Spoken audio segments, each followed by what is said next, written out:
प्रणाम, सभी भक्तों को दंडवत प्रणाम। हरे कृष्णा। कृष्ण मोहन प्रभु दंडवत प्रणाम। हरे कृष्णा कृष्ण मोहन प्रभु दंडवत प्रणाम।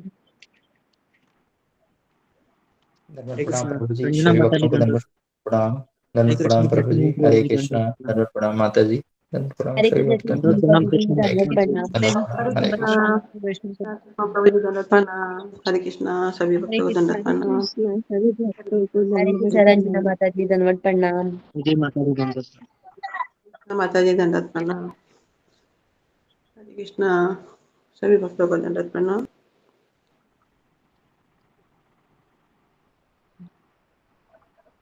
हरे कृष्ण कृष्ण मोहन प्रभु जी। जी माता जी, शुरुआत करें। और आप कैमरा बंद ही रखिए। जब आपको आंख में इन्फेक्शन है तो आप कृपया ध्यान रखिए, इसका बंद रखिए। जी, दंडवत प्रणाम माता जी। हरे कृष्णा। शुरू करूं प्रभु जी? आज मेरा टर्न जी है। माता जी। जी मेरे जी अंदर भी जी, लोगों की आंखें बताएं, खराब हो गई, शुरुआत।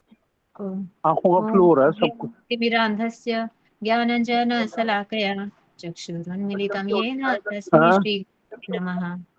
जल क्यों हो रहा है ऊपर? दंडवत प्रणाम सभी भक्तों को प्रणाम प्रभु जी। दंडवत। नमस्ते नरसिंहाय, नमस्ते नरसिंहाय, प्रह्लाददायिने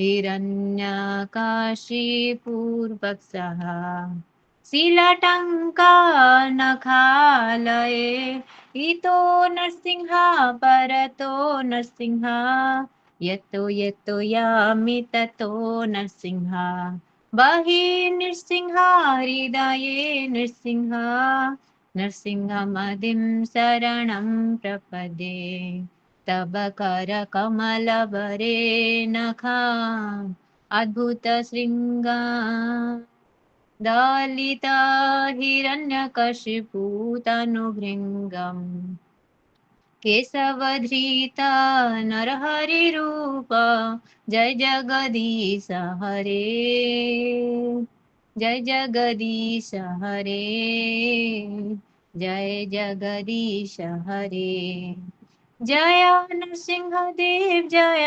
नृसिंहदेव नृसिंहदेव जय नरसिंहदेव जय प्रह्लाद महाराज जय प्रह्लाद महाराज प्रह्लाद महाराज जय भक्त प्रह्लाद जय जय प्रभुपाद प्रभुपाद प्रभुपाद जय जय प्रभुपाद जय जय गुरुदेव गुरुदेव गुरुदेव जय जय गुरुदेव निताय गौर हरि बोल हरि बोल हरि बोल निताय गौर हरि बोल। श्री श्री सर्व विघ्न विनाशक श्री नृसिंह देव भगवान की जय। भक्त शिरोमणि प्रहलाद महाराज की जय। अनंत जय की जय। निताय गौर सीतानंद हरि हरि बोल। बहुत सुंदर। हरि बोल। हरि बहुत सुंदर बोल। माता जी, हरि बोल। सभी भक्तों को दंडवत प्रणाम। हरे कृष्णा। आपके चरणों में हरे दंड कृष्ण। प्रणाम। भगवान श्री के नाम कृष्ण में गुरु होने हरे वाले कृष्णा। 10 नाम सभी भक्तों को दंडवत प्रणाम। अपराध इस प्रकार है। एक, भगवान के नाम का प्रचार करने वाले महाभागवतों की निंदा करना। दूसरा, शिव ब्रह्मा आदि देवताओं के नाम को भगवान नाम के समान अथवा उनसे स्वतंत्र समझना। तीसरा, गुरु की आध्यात्मिक गुरु की अवज्ञा करना या फिर उन्हें साधारण मनुष्य समझना। चौथा, वैदिक शास्त्र और उसका प्रमाणों का खंडन करना। पांचवा, भगवान के नाम समूह को काल्पनिक समझना। छठा, भगवान के नाम पर अर्थवाद का आरोप करना। सातवां, नाम के बल पर पाप करना। आठवां, हरे कृष्ण महामंत्र के जप को वेदों में वर्णित एक शुभ सकाम कर्म कांड के समान समझना। नौवां, अश्रद्धुल व्यक्ति को भगवान के दिव्य नाम की महिमा का उपदेश करना। 10वां, भगवान के नाम में पूर्ण विश्वास ना होना और उसकी इतनी अगाध महिमा श्रवण करने पर भी भौतिक विषय आसक्ति बनाए रखना। ध्यान पूर्वक जप ना करना यह भी एक अपराध है। स्वयं को वैष्णव समझने वाले सभी वैष्णवों को इन 10 नाम अपराधों से बचना चाहिए, जिससे मनुष्य जीवन की अभिष्ट सिद्धि शीघ्र अतिशीघ्र प्राप्त हो। हरे कृष्ण।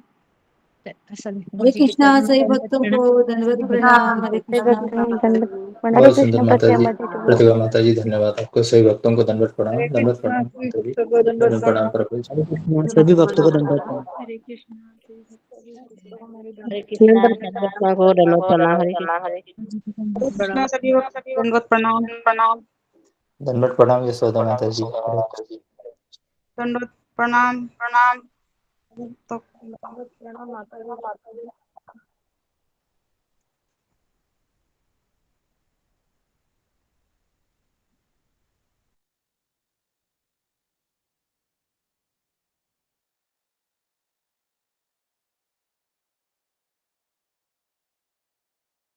जी हरे कृष्णा कृष्ण कृष्ण हरे हरे, हरे राम राम राम हरे हरे, हरे कृष्णा दंडवत प्रणाम गुरु जी। दंडवत प्रणाम गुरु जी। हरे कृष्ण गुरु जी, दंडवत भक्तों को दंडवत हरे कृष्णा गुरु जी, दंडवत प्रणाम गुरु जी। सभी भक्तों को दंडवत प्रणाम। हरे कृष्णा हरे गुरु जी दंडवत प्रणाम। कृष्णा गुरु जी दंडवत प्रणाम। हरे कृष्णा हरे कृष्णा हरे कृष्णा। जी तो आज किसका टर्न था बताने का? गुरु जी प्रतिभा माता जी बताएंगे। हाँ, ठीक है। जी गुरु जी, हरे कृष्ण। सभी भक्तों के चरणों में दंडवत प्रणाम। गुरु जी के चरणों में दंडवत प्रणाम। गुरु जी, कल क्लास की शुरुआत में आप प्रलय के बारे में बताते हैं। प्रलय के 4 कारण कौन से हैं? तो 4 प्रकार के प्रलय होते हैं, जैसे एक है निरंतर प्रलय, दूसरा है नैमित्तिक प्रलय, तीसरा है प्राकृतिक प्रलय और चौथा है आत्यंतिक प्रलय। निरंतर प्रलय में आप बताते हैं कि जैसे कि ये जो समय बीत रहा है और हमारी आयु बढ़ रहा है, तो कृष्ण यहाँ पे कहते हैं कि मैं काल हूँ। और आप जैसे बताए थे गुरु जी, काल के रूप में भगवान ये कहते हैं अहम कालोस्मि। तो यहाँ पे मतलब बाल्यकाल, हरे कृष्णा गुरु जी, धन्यवाद प्रणाम। बचपन से लेकर जो मृत्यु तक की वो जो कालांतर सब स्थिति है उसके बारे में बताते हैं, जैसे कि बाल्यकाल, जवानी, वृद्ध होना, उसके बाद क्षीण होना और फिर मृत्यु। काल के रूप में हमारा समय व्यतीत हो रहा है। और यहाँ पे बबीता माता जी जो मृत्युंजय सिन्हा माता, उन्होंने जिज्ञास वो पूछ रहे थे कि निरंतर प्रलय का हम कैसे समझ सकते हैं, इसको हम कैसे समझ सकते हैं। तो यहाँ पे आपने बताए थे जैसे कि समय जा रहा है और मेरा आयु बढ़ रहा है, ये बताए थे आप। उसके बाद आप नैमित्तिक प्रलय के बारे में बताते हैं, जो कि ब्रह्मा जी का एक दिन होता है, दिन बीतना होता है, जिसमें 12 घंटे के बारे में बताते हैं और इसके बारे में आगे बताने को आप कहते हैं। उसके बाद प्राकृतिक प्रलय होता है, जो ब्रह्मा जी के 100 साल के, जब ब्रह्मा जी 100 साल के हो जाते हैं तो ब्रह्मांड डूब जाता है। ब्रह्मा जी अपने आयु को समाप्त कर चले जाते हैं। ये ब्रह्मांड फिर महाविष्णु के शरीर में पुनः चला जाता है। उसके बाद आप आत्यंतिक प्रलय के बारे में बताते हैं, जैसे ये हमारे आदतों का प्रलय होता है, जिसमें असंख्य जीवात्मा भोग कर रहे होते हैं और अन्य कार्य होने के बाद वह दूसरा शरीर प्राप्त करते हैं अपने कर्मों के कारण। जैसे कि यहाँ पे आप बताए थे पुनरपि जननम पुनरपि मरणम। तो ये जन्म मृत्यु के चक्कर में वो पड़े रहते हैं, जिसमें वो 84 लाख योनि बदलते रहता है। जब उसके जीवन में अचानक एक भक्त आता है, तब वह मतलब अपने धाम को जाने के योग्य बनना शुरू हो जाता है। तो वो अपने घर जाने की तैयारी में लग जाता है और उसके समाप्त होने पर जब वो घर वापस चला जाता है तो उसे कहते हैं आत्यंतिक प्रलय। जैसे कि यहाँ पे पूजा डिमरी माता जी ने पूछा था। और उसके बाद आप पूछ रहे हैं इधर कि अब हमारा कौन सा प्रलय हो रहा है, तो आप बताते हैं और भक्तों भी बोलते हैं आत्यंतिक प्रलय है, जहाँ पर फिर बेबी मंडल माता जी ने पूछा था कि असंख्य जीव जो अपने कर्म बंधन के कारण अलग अलग शरीर धारण करते रहते हैं और जो जन्म मृत्यु के चक्कर में फंसे रहते हैं, फिर अचानक उनके जीवन में एक भक्त आता है और कहता है अब माला जप, इसे लीजिए, माला जपिए, इस माला को पकड़ो और कृष्ण का नाम जाप करो, सत्संग करो। उसके बाद उसका शरीर आध्यात्मिक बन जाता है और भगवान के धाम वो चले जाता है। तो इसको आत्यंतिक प्रलय कहा गया है। उसके बाद भक्त के संग से वह अभी भगवत धाम जा रहा है, तो उसके जो अलग आदतों का प्रलय होता है, तो इसको आत्यंतिक प्रलय कहते हैं। उसके बाद आपने श्रीमद् भागवत के 12 स्कंद में के जो 12 स्कंद पीडीएफ के द्वारा दिखाए थे गुरु जी, तो वहां पे कृष्ण मोहन प्रभु जी ने श्लोक पढ़े थे, जहां पर आप बताते हैं कि जो 4 युग होते हैं, 4 युगों के 1000 चक्र से ब्रह्मा का एक दिन बनता है, जिसे कल्प कहा जाता है। और इस अवधि में 14 मनु आते हैं। यहाँ पर सुखदेव गोस्वामी महाराज परीक्षित महाराज से कहते हैं, और अतः अंत में तुम इस प्रलय की प्रक्रिया के बारे में मुझसे सुनो। तो मनु का अर्थ यहाँ पे आप बताते हुए आप बताते हैं कि मनु में सारी देव देवता बदल जाते हैं, एक मनु में सारी देवता बदल जाते हैं। तो यहाँ पर फिर आप क्वेश्चन करते हैं कि ब्रह्मा जी के कितने समय में मनु बदलते हैं। तो यहाँ पर आप एक कैलकुलेशन बताते हैं, जिससे दीप्ति सचदेवा माता जी बताते हैं कि ब्रह्मा जी के 51 मिनट के बाद मनु आते हैं, नए मनु आते हैं, एक मनु आते हैं। तो उसके बाद आप तीसरे श्लोक में ब्रह्मा के 12 घंटे जो होते हैं, इतनी अवधि में प्रलय होता है। यह नैमितिक प्रलय कहा जाता है, जहां पर नारायण समुच ब्रह्मांड को अपने में लीन कर देते हैं। गुरुजी उसके बाद आप ब्रह्मांड का वो चित्र दिखाते हैं गुरुजी। ब्रह्मा जी सोने के लिए गर्भोदय साई विष्णु के अंदर चले जाते हैं। 12 घंटे का दिन होता है और 12 घंटे का रात होता है। ज्यो ज्यो प्रलय आते हैं और तभी त्यों तो पानी 100 साल तक बारिश नहीं होती है प्रलय आने के बाद। उसके बाद सूर्य अपने किरणों से समुद्र, नदी, नालों सबको सुखा देता है, और मनुष्य के अंदर भी होती जो पानी होता है, पानी का अंश, उसको भी सुखा देता है, वो पी लेते हैं। और उसके बाद आप बताते हैं कि जो भगवान संकर्षण की जो अग्नि होती है वो सबको जलाने लगता है। उसके बाद आप बताते हैं अनंत शेष के वहां से जो अग्नि प्रज्वलित होता है, वो पूरा ब्रह्मांड होता है। वो तब पूरा ब्रह्मांड एक पिंड की तरह चमकने लगता है, और जो पिंड पीला होता है। तो यहाँ पर आप फिर बताते हैं, जब महाविनाशकारी वायु है वो 100 साल तक बहती रहती है, और उसके बाद नाना रंग के बादल जो मुसलधार वर्षा करते हैं 100 साल तक। उसके बाद वो ब्रह्मांड जलमग्न हो जाता है, फिर एक नए ब्रह्मांड का निर्माण होता है। फिर पूरे ब्रह्मांड कारणोदक साई विष्णु के अंदर चला जाता है। उसके बाद आप उस वीडियो के माध्यम से दिखाते हैं, जो अनंत नाग है वो पूरे ब्रह्मांड को धारण करते हैं, पर वो वहां पे चतुष कुमार को भागवत भी सुनाते हैं, वो भी डेली।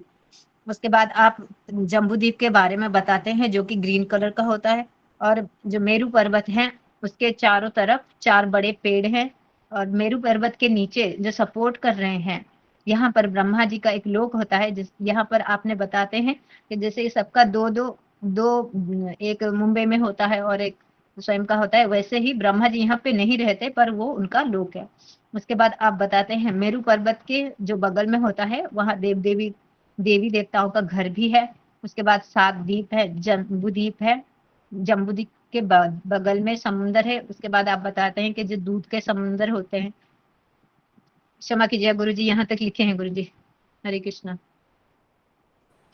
हरि बोल माता जी। क्षमा कीजिए गुरु जी। हरि बोल माता जी। हरि बोल माता जी, बहुत हरि बोल माता जी, बहुत सुंदर माता जी, प्रतिभा माता जी, बहुत सुंदर। हरि बोल माता जी, बहुत धन्यवाद सुंदर। माता हरे कृष्णा कृष्ण हरे कृष्णा सभी भक्तों को दंडवत प्रणाम। हरे कृष्ण कृष्ण मोहन प्रभु जी दंडवत प्रणाम। हरे कृष्णा गुरु जी दंडवत प्रणाम। हरे कृष्णा सभी भक्तों को दंडवत प्रणाम। हरे कृष्णा गुरु जी दंडवत प्रणाम। हरे कृष्णा सभी भक्तों को दंडवत। हरे कृष्णा गुरु जी दंडवत प्रणाम, सभी भक्तों को दंडवत प्रणाम। हरे कृष्ण गुरु जी दंडवत प्रणाम, सभी भक्तों को दंडवत प्रणाम। हरे कृष्णा मंजू माता जी, हरे कृष्णा मीरा माता जी, हरे कृष्णा काजल माता जी, हरे कृष्णा रीति माता जी, हरे कृष्णा रूबी कृपया माता आप जी। लोग ध्यान दें, क्योंकि ऑलरेडी सत्संग में है, हरे कृष्णा। सत्संग ऑलरेडी चालू हो चुका है। तो कृपया आप लोग अगर विलंब से ज्वाइन करते हैं, तो गुरुजी ने कई बार निवेदन किया है, और मैं पुनः निवेदन करता हूं आप सबों से कि अगर सत्संग में आप विलंब से आते हैं तो कैमरा ऑन कीजिए, माइक को म्यूट कीजिए, और वहीं से विनम्र होकर प्रणाम कीजिए सत्संग को। गुरु जी आपको देख रहे हैं, कैमरा ऑन करेंगे, गुरु जी आपको देख लेंगे, तो सत्संग भी बाधित नहीं हो। तो कृपया आप लोग ख्याल रखिए, गुरु जी के आने के पूर्व ज्वाइन करने का प्रयास कीजिए, क्योंकि गुरु जी अपना पूरा समय देते हैं। तो हमें तो केवल ज्वाइन ही करना है ओके, अपना हरे कृष्ण। इंटरनेट घर में बैठ के ऑन कर। तो गुरु जी का आप लोग ख्याल रखिए। गुरु जी के आने के बाद आजकल वक्त बहुत ही लेट से आते हैं, तो कृपया आप लोग से विनम्र विनती है आप लोगों से कि गुरु जी के आने के पूर्व ही ज्वाइन कीजिए। और गुरु जी ने ऑलरेडी बताया है कि जो हम लोग रविवार के दिन जो दोपहर में गुरु जी एग्जाम रखते हैं, तो इंटरनेट के कारण गुरु जी ने ऐसा ऑब्जर्व किया कि इंटरनेट के कारण कई भक्त ज्वाइन नहीं कर पाते हैं, क्योंकि सेशन 1 घंटे का एग्ज़ाम होता है और फिर उसके बाद 1 घंटे का गुरु जी सेशन लेते हैं। तो गुरु जी ने ऐसा बोला है कि केवल रविवार के दिन, जिस दिन एग्ज़ाम होगा गीता सेशन में, तो उस दिन आप जो एग्ज़ाम के बाद जो 1 घंटा होता है, तो जिन भक्त को इंटरनेट की समस्या है यानी अफोर्ड नहीं कर सकते हैं, तो आप अपना उस समय में कैमरा ऑफ रख सकते हैं, लेकिन ये केवल संडे के लिए है, गुरु जी ने ऐसा बताया है। तो आप लोग कृपया ख्याल रखिए। और गुरु जी ने पुनः अभी जपा टॉक जो है वो 4 बजे से ही शुरुआत कर दिया है, तो जपा टॉक का आप लाभ उठाइए, ताकि आप हमारा जो जपा है वो अच्छे से हो। तो धन्यवाद। कैमरा हमेशा ऑन रखिए प्लीज़, और माइक को बंद रखिए। धन्यवाद, प्रणाम सभी भक्तों को। धन्यवाद, प्रणाम गुरु जी, धन्यवाद। ओके, हरे कृष्णा।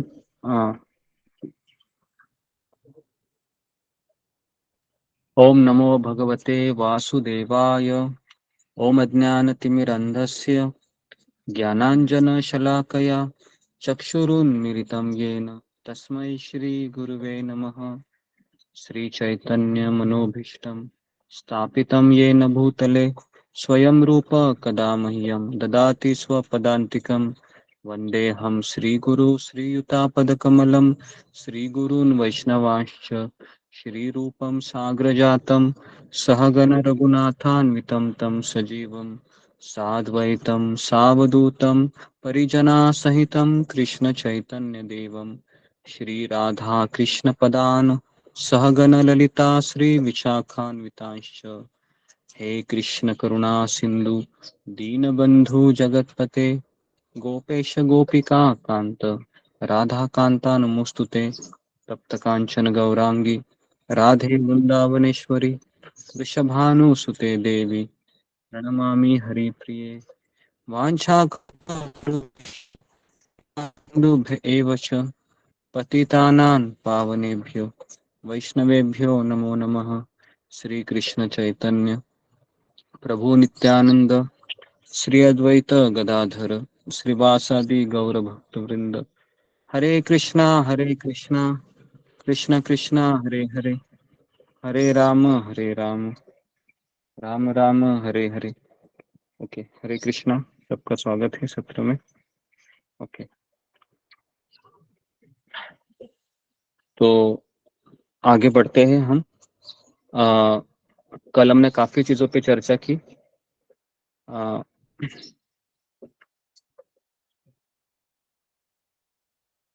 तो इस तरह से प्रलय होता है। उसके बाद हम 4:30 बजे के बाद वापस हम 15-20 मिनट चर्चा किए थे मनवंतर के बारे में, कि ब्रह्मा जी के एक दिन में 71 मनु 71 चतुर्युग का समय होता है मनवंतर का। तो ब्रह्मा जी के एक दिन में कितने मनु आते हैं? 14 मनु आते हैं। 14 मनु आते हैं। और ये मनु का काल मतलब 33 कोटि देवी देवता ये बदल जाते हैं। तो ब्रह्मा जी के 12 घंटे में 14 बार देवी देवताओं को बदला जाता है। ब्रह्मा जी के 12 घंटे में 14 बार बदला जाता है। तो आप सोच सकते हो कि ब्रह्मा जी का जो आयु है वो कितना बड़ा है ना। हमने पढ़ा था 311 करोड़ 40 311, ये मुझे पढ़ने को भी नहीं हो रहा है ना। 311 पे कितने जीरो है देखिए, उतना वर्ष के तुल्य थे। इतना उम्र है। लेकिन ब्रह्मा जी के लिए ये 100 साल कैसे है? जैसे हमारे 100 साल होते हैं। समझ में आ रहा है? इसको हम कैसे समझेंगे? तो मैं आपको उदाहरण दे रहा हूँ। बारिश के सीजन में आपने देखा है कुछ ऐसे पतंगात आते हैं, छोटे छोटे, देखा है आपने? बारिश के सीजन में लाइट के ऊपर, है ना? वो शाम को उनका जन्म होता है और सुबह अगर आप देखोगे तो उनका डेथ होता है। तो अभी हमारे लिए जो समय है ना, कि ये इनका रात को जन्म हुआ और सुबह इसका अंत हो गया, लेकिन उनके लिए उनकी जिंदगी के 100 साल उस रात और रात के और सुबह के बीच में थे। समझ में आ रहा है आपको ये उदाहरण जो मैंने आपको बताया अभी पतंगा का? कि तो उनके लिए हमारा जो जिंदगी है उनके सामने बहुत बड़ा है ना? क्योंकि उनका तो हमारे दृष्टिकोण से कुछ घंटे का ही जिंदगी है, लेकिन उस कुछ घंटे में भी पतंगा अपने बच्चे को पैदा करेगा, शादी करेगा, है ना, बूढ़ा होगा, सारी चीजें उसमें हो जाएंगी, है ना? तो इस तरीके से जी। तो ब्रह्मा जी का ये 100 साल कैसे जाता है? जैसे हमारे जाते हैं ना 100 साल।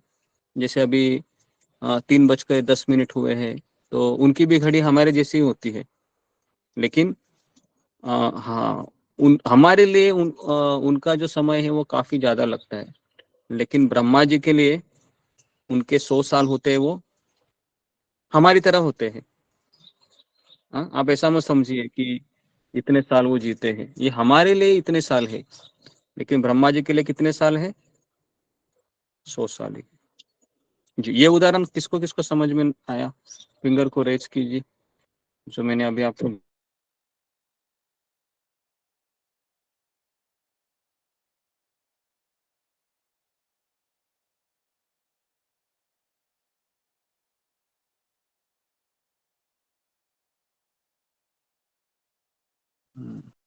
ओके, तो 24 लोगों को समझ में आया। ओके, ठीक है, 26 लोगों को समझ में आया।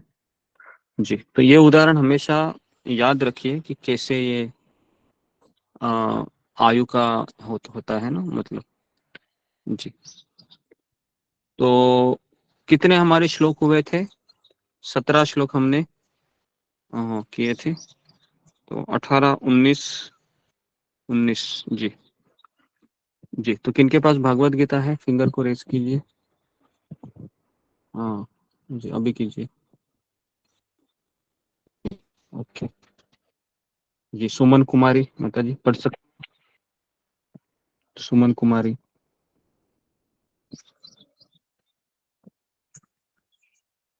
आवाज नहीं आ रहा है आपका।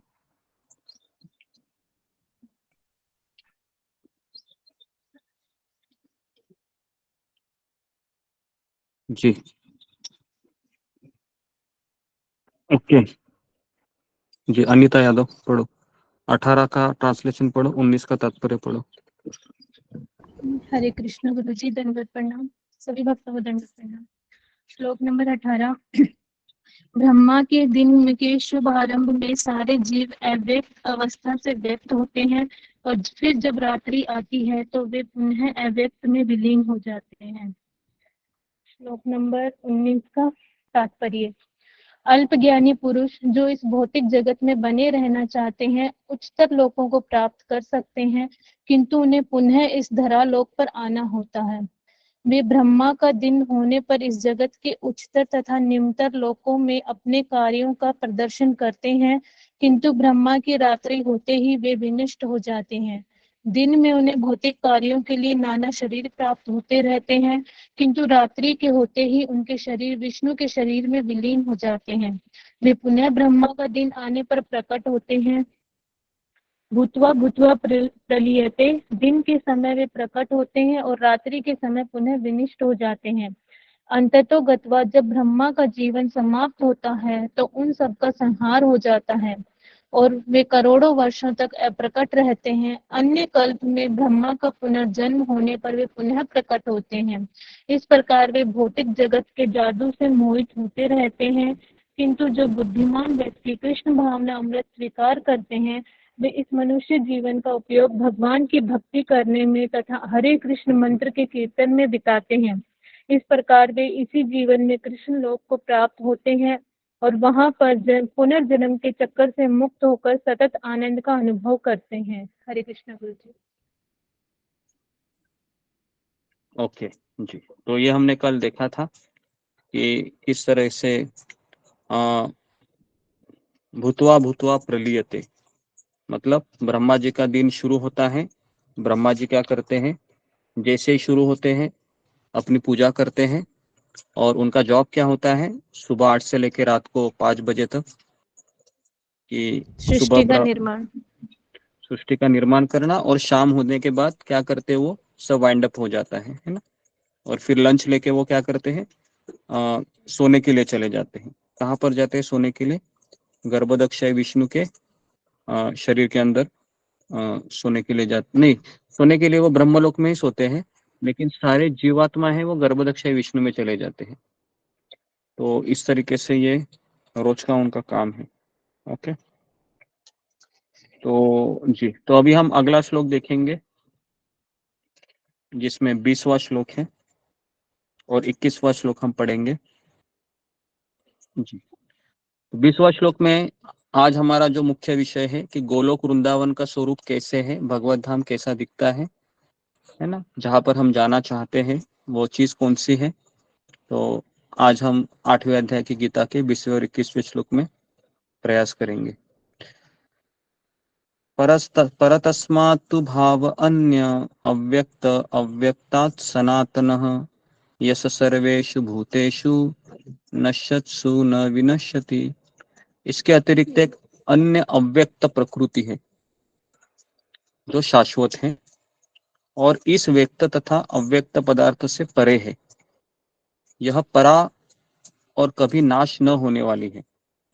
जब इस संसार का सब कुछ लय हो जाता है तब भी उसका विनाश नहीं होता। तो इस श्लोक को आप अंडरलाइन कीजिए कि अगर आपको कोई कहे कि कहाँ पर लिखा है भगवत धाम के बारे में आपके गीता में, बताओ जरा, तो ये श्लोक आपको उनको दिखाना चाहिए, ठीक है। क्योंकि भगवान स्वयं कहते हैं कि मेरी एक अन्य प्रकृति है जो शाश्वत है और उसका कभी नाश नहीं होता है। संसार में प्रलय होने के बाद भी विनाश नहीं होता है। ओके जी, तो ऐसी प्रकृति है, लेकिन हम सब काफी लोग उससे अनजान है, बराबर है। आप में से कितने लोगों ने भक्ति में आने के पहले सुना था कि वैकुंठ करके एक लोक है, वैकुंठ वैकुंठ, या कोई मर जाता है तो वैकुंठ चले गए, सुना है आपने, वैकुंठवासी हो गए, जी गुरु जी। या कोई कहते हैं स्वर्गवासी हो गए, जी गुरु जी सुना है? सुने। गुरु जी सुना था। गुरु जी स्वर्ग तक का सुना था, स्वर्गवासी। स्वर्गवासी हो गए, वैकुंठवासी हो गए, है ना, इस तरीके से, बराबर है? तो जी, तो भगवान श्री कृष्ण इस श्लोक में बता रहे हैं कि एक अन्य अव्यक्त, तात्पर्य में प्रभुपाद लिखते हैं कि अव्यक्त का अर्थ है कि जो व्यक्त नहीं है, मतलब दिखती नहीं अभी, लेकिन हमारे ऊपर है, अव्यक्त प्रकृति मतलब आध्यात्मिक। तो जो शाश्वत है, शाश्वत मतलब हमेशा रहती है ना, निरंतर, हाँ, है ना। हमारा घर शाश्वत रहेगा क्या? हमारा घर हाँ, जी, हमारा 1 BHK के फ्लैट है, वह प्रलय में चला जाएगा क्या, या चला जाएगा? चला जाएगा। ठीक है, चला जाएगा, ठीक है, चला जाएगा। ओके, तो तात्पर्य में प्रभुपाद लिखते हैं कि कृष्ण की पराशक्ति दिव्य और शाश्वत है। पराशक्ति का अर्थ है अपराशक्ति है और पराशक्ति है। अपराशक्ति मतलब ये भौतिक जगत, और पराशक्ति मतलब दिव्य जगत। यह भौतिक प्रकृति के समस्त परिवर्तनों से परे है। तो भौतिक प्रकृति में परिवर्तन होते रहते हैं, जिस तरीके से संध्या काल है, या फिर त्रेता युग है, द्वापर युग है, कलयुग है, तो ब्रह्मा के दिन के समय व्यक्त और रात्रि के समय विनष्ट होती रहती है। जैसा अभी अभी हमने आपको कहा कि दिन में समय ये सृष्टि रहती है ना, जिस तरह से बारिश हो रही है ना, तो हमको पता चलता है कि इंद्र जी बारिश कर रहे हैं। लेकिन जब प्रलय का समय आएगा तो कितने साल तक वर्षा नहीं होती है? कल हमने देखा 100 साल 100 साल जी 100 साल बिल्कुल बारिश नहीं गिरेगी। आप सोच सकते हो क्या होगा तभी? एक भी बारिश का बूंद नहीं है, लोग प्यासे रहेंगे, है ना। सूर्य है वह हमारे शरीर का पानी भी खींच लेगा। तो है ना, उस परिस्थिति का हम अभी अगर 2 साल 3 साल बारिश नहीं गिरती है तो भी क्या होता है देखा है ना। बहुत समस्या हो जाती है ना। हम्म, तो जब आदमी को भूख लगेगी तो क्या वह, है ना, ये जो 100 रुपए का नोट खा सकता है? 1000 रुपए का नोट, 2000 रुपए का नोट नहीं, है ना। तो उसको तो दाल चावल ही लगेगा। ओके। तो कृष्ण की पराशक्ति भौतिक प्रकृति के गुण से सर्वथा विपरीत है। जी, पराशक्ति मतलब आध्यात्मिक जगत। ये भौतिक प्रकृति के गुण मतलब 3 गुण है ना, ये रजोगुण, सत्वगुण, तमोगुण। ये 3 गुण क्या करते हैं? ये 3 गुण ही पूरे सृष्टि को चलाते हैं बेसिकली। और ये 3 गुण भगवान ने निर्माण क्यों किए? जी, फिंगर को रेज कीजिए। भगवान ने ये 3 गुण क्यों निर्माण किए? जी, किसको पता है भगवान ने ये 3 गुण क्यों निर्माण किए? जी, हाँ, फिंगर को अभी रेज कीजिए। जी, एक लाइन में इसका उत्तर देना है। जी, बस देखता हूँ जी, विशाल गावे। हरे कृष्ण गुरु जी, दंडवत प्रणाम। जीवात्मा को अपनी इच्छा पूर्ति के लिए। जी, तो ये 3 गुणों का निर्माण भगवान ने इसलिए किया है क्योंकि हम, हमारी जो इच्छा है, कौन सी इच्छा है? हमारी भौतिक इच्छा, मतलब मुझे मजा करनी है, इसके लिए भगवान ने 3 गुण बनाए। अगर हमको मजा नहीं करनी है तो भगवान हमको यहाँ पर रखेंगे क्या? नहीं, भगवान फिर हमको उनके घर लेके जाएंगे, है ना। तो अभी हमारा सबसे बड़ा कसूर क्या है, गुनाह क्या है? कि हम मजा करना भगवान को चाहते हैं, भूल कर हम मजा करना चाहते हैं, है ना। मजा करना चाहते हैं कि नहीं, है ना। मजा करना चाहते हैं। जैसे अभी बारिश होती है तो काफी लोग कहाँ जाना पसंद करते हैं? जहाँ पर वो बड़े बड़े वो रेनफॉल होते हैं ना, पहाड़ी में, है ना, झरने झरनों झरने। पर। हाँ, झरनों में ऐसे एकदम, है ना। जैसे अभी मैं यहाँ रह रहा हूँ इको विलेज में, तो काफी झरने अभी है। तो काफी बाहर से लोग आते हैं एंजॉय करने के लिए, है ना। तो किस तरह से वो नहाते उसके अंदर, और इतना एंजॉय करते, इतना एंजॉय करते हैं, है ना। तो लोगों को लगता है कि ओ बहुत अच्छा हम टाइम पास कर रहे हैं, है ना, हम बहुत ही सुंदर तरीके से जीवन जी रहे हैं।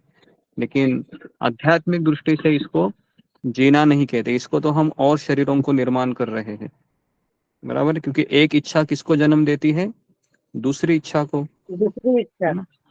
हाँ, तो इसलिए जी, तो इसलिए हमारी इस संसार में 3 गुणों का प्रभाव इसलिए है क्योंकि हम मजा करना चाहते हैं। और हम मजा कब करेंगे?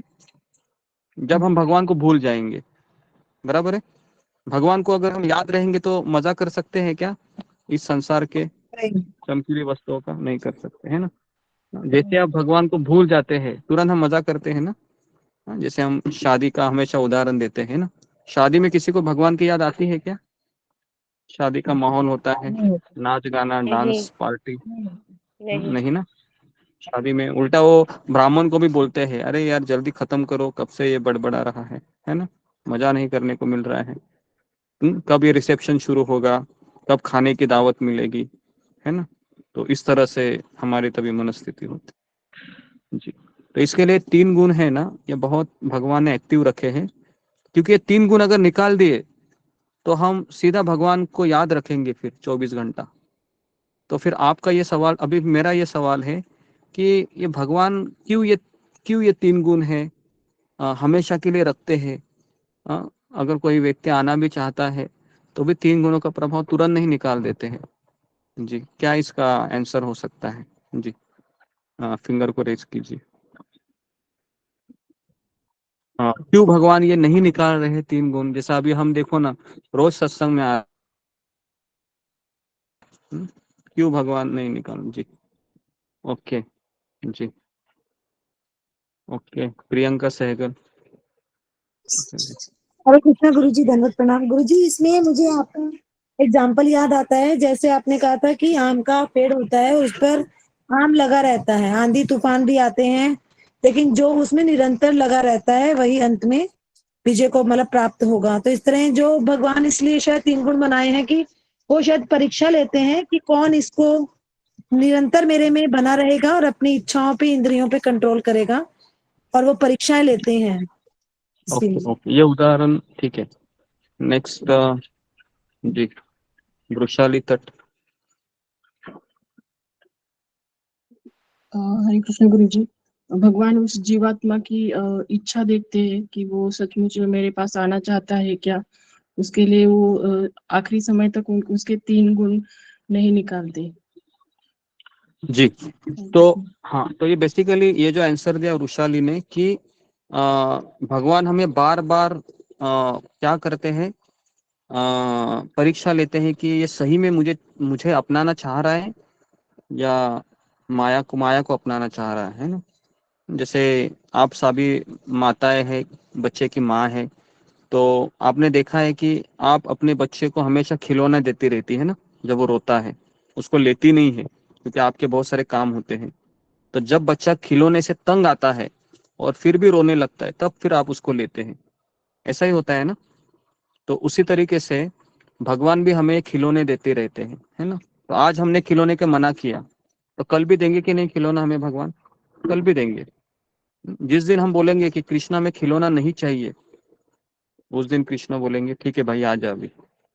लेकिन हम खिलौना कभी बोलते हैं क्या कृष्ण को, कृष्ण मुझे खिलौना मत दे दो, आप चाहिए, ऐसा बोलते हैं क्या? नहीं बोलते। खिलौना आने के बाद हम खेलते ही रहते हैं, है ना। तो ये हमारा बीमारी है। ओके, तो अभी हम 21वें श्लोक में चलते हैं, जिसमें भगवान अभी और डिटेल में बताते हैं। अव्यक्तो अक्षर इति उक्त तम आहु परमाम गतिम यम प्राप्य न निवर्तन्ते तद्धाम परमम मम। भगवान कहते हैं कि जिसे वेदांती अप्रकट तथा अविनाशी बताते हैं, जो परम गंतव्य है, जिसे प्राप्त कर लेने पर कोई वापस नहीं आता है, वही मेरा परम धाम है। जी, तो क्यों व्यक्ति वापस नहीं आता है वहां पर? जी, वापस मेरा ये सवाल है कि वो वापस नहीं आता है। हालांकि वह जाने के बाद उसको इच्छा हो सकती है। जी, रूबी कुमारी।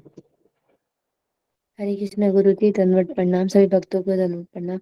गुरु जी, वहां पर जाने के बाद उसको सब पता चल जाता है, सब उसको समझ आने लगता है, उसको सब चीजें याद आती देखता है, तो उसके साथ कितनी सारी चीजें हुई होती है, इसीलिए वो वापस आने का नहीं लेता। आज जैसे आपने भी कल बताया था, बिजली का झटका जैसे लगता है तो हमें उसको वापस छूने का मन नहीं, डर लगता है छूने से, इसीलिए। हरे कृष्ण। ये सही उदाहरण दिया है ना। बिजली का झटका है, लगने के बाद हम वापस तार को हाथ लगाते हैं क्या? नहीं लगाते हैं ना। आप में से कितने लोगों ने बचपन में ऐसे जो ये होता है ना, बर्तन का जो क्या बोलते हैं उसको, जिससे हम सब्जी हिलाते हैं, है ना। और आप बचपन में छोटे रहते हैं और आपको टीवी लगाना होता है और आप उसको उठा लेते हो और उससे आप ऑन करने की कोशिश करते हो, तुरंत आपको झटका लगता है। ऐसा हुआ है? हुआ है ऐसे? कितने लोगों के साथ ऐसा हुआ है? जी हाँ, फिंगर को रेज कीजिए। तो मेरे साथ ऐसा हुआ है, इसके लिए पूरा बचपन में हम जब, और वापस कभी फिर मैंने उस बर्तन को हाथ नहीं लगाया, कि बोला कि भले टीवी ऑफ रहने दो। ओके, तो कम से कम इतने लोगों के साथ हुआ है ना। जी, तो इसके लिए हम वापस वो गलती नहीं करेंगे, है ना। बराबर है। लेकिन हमारा प्रॉब्लम क्या है कि जैसे अभी आपने कितने लोगों ने देखा है कि शादी करने के बाद, डाइवोर्स होने के बाद भी वापस शादी करते हैं लोग, देखा है आपने? उस शादी में इतना कष्ट है, फिर भी शादी करते हैं। हाँ, वो तो आजकल करते हैं गुरुजी, बहुत लोग हाँ, डिवोर्स मिल लेते हैं तो शादी कर लेते हैं। मजबूरी भी हो सकती है। तो वो इसलिए होता है क्योंकि वह भक्त नहीं है ना, क्योंकि वह अज्ञानी है। तो अज्ञानी व्यक्ति है, वह उसको सीख नहीं पाता है उस चीज से। किसका माइक चालू है? माइक को बंद कीजिए। जी। तो इसका ध्यान रखिए, आप जब अनम्यूट करते हो अपने आप को बोलने के लिए, तो म्यूट भी किया कीजिए। तात्पर्य में लिखते हैं कि ब्रह्म संहिता में भगवान कृष्ण के परम धाम को चिंतामणि धाम कहा गया है, जो ऐसा स्थान है जहाँ सारी इच्छाएं पूरी होती है। तो अगर आप भगवत धाम जाते हो तो वहां पर चिंतामणि धाम मतलब कोई भी इच्छा आप करोगे तो पूर्ण हो जाएगी। तो मेरा भी सवाल है कि वहां के लोग वहां पर जाने के बाद ऐसी इच्छा क्यों नहीं करते हैं जो भगवान से विपरीत हो, हालांकि वो चिंतामणि धाम है। जी, फिंगर को रेज कीजिए। क्यों नहीं वहां के लोग ऐसी इच्छा करते कि है ना, मुझे अमीर बनना है या मुझे कृष्ण से ऊपर जाना है, तो जी क्यों नहीं करते हैं?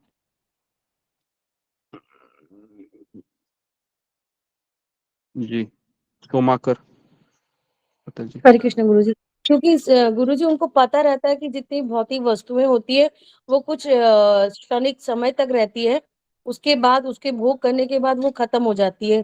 पर भक्ति और सत्संग ऐसी चीजें होती है जो हम जितना करते हैं उतना ही उसमें हमको लाभ मिलता है, उतना ही हमको उसमें एक शांति मिलती है। लेकिन भौतिक वस्तुएं समाप्त हो जाती है, इसलिए शायद से हम नहीं ओके, करते हैं। हरे कृष्ण। जी जी जी, ओके। हाँ जी, नेक्स्ट मीनाक्षी रावत। हरे कृष्ण गुरुजी, दंडवत प्रणाम। सभी भक्तों को दंडवत प्रणाम। गुरुजी, मुझे एग्जैक्ट तो नहीं पता है, लेकिन मुझे ऐसा लगता है कि हमें पता होता है कि हम भगवान के अंश है और उनके सेवक है हम। तो फिर जब हम वहां रहते हैं तो हमें उनकी सेवा करने में इतना आनंद आता है कि हमें, एक तो हमें याद होता है कि हमें मतलब इतना हमने जन्म में अपनी बर्बाद किया, दूसरा हमें याद होता है हमें मतलब सेवक में बनने में ही इतना आनंद आता है कि हमें कभी स्वामी बनने की इच्छा ही नहीं होती है, या ये इच्छा नहीं होती कि कोई मेरी भी सेवा करे, तो इसलिए शायद। हरे कृष्ण। ओके जी, ओके। तो ओके, उसके बाद परवीन शाही आखिरी। इसके अलावा अगर आपका आंसर है। हरे कृष्ण गुरुजी जी, यही था मेरा भी। ओके, तो इसका उचित उत्तर है कि वहां पर 3 गुणों का प्रभाव नहीं होता है, इसलिए वहां पर कोई व्यक्ति ऐसी इच्छा कर ही नहीं सकता है कि वह उससे विपरीत हो, भौतिक इच्छा, है ना, क्योंकि वहां पर 3 गुण ही नहीं है। अभी हम यहाँ पर भगवान के भूल कर कोई दूसरी इच्छा क्यों करते हैं कि मुझे मेरा फ्लैट चाहिए 1 BHK, या फिर मेरे घर में इंटीरियर इतना चाहिए, या फिर मुझे अच्छे अच्छे कपड़े चाहिए, क्यों ऐसे होती है सारी इच्छाएं? या मुझे अच्छी साड़ी चाहिए, अच्छे गहने चाहिए, या फिर मेरे घर में बर्तन कम है, थोड़ा सा बर्तन लगाइए। ये सारी इच्छाएं क्यों होती है? कोई मुझे पूछ नहीं रहा है ना। ये सारी इच्छा इसलिए होती है क्योंकि 3 गुणों का प्रभाव है हमारे ऊपर, है ना। ठीक है, आगे बढ़ते हैं अभी। तो सारी इच्छाएं वहां पर पूरी होती हैं।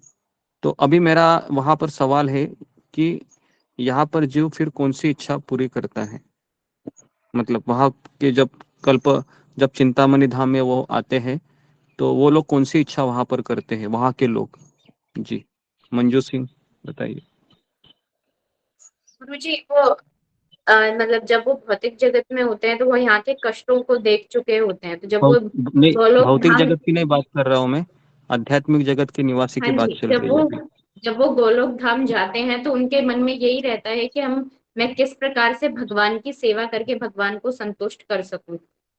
तो वो एक से एक अच्छी सेवा करना चाहता है और वो भगवान की सेवा करने की इच्छा ही करता है, क्योंकि उसे पता चल चुका होता है कि भौतिक इच्छा उसे सिर्फ कष्ट देंगी और भगवान की जो सेवा है उसे सुख देंगी। हरे कृष्ण प्रभु जी, इतना ही पता। ओके, तो बेसिकली वह ऐसी इच्छाएं करती है उनको चिंतामणि धाम में कि हे कृष्ण,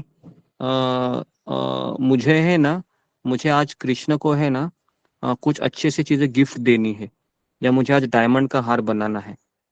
समझ में आया? ऐसी इच्छा करते हो तो तुरंत क्या आता है, फिर वहां पर डायमंड का हार आ जाता है तुरंत।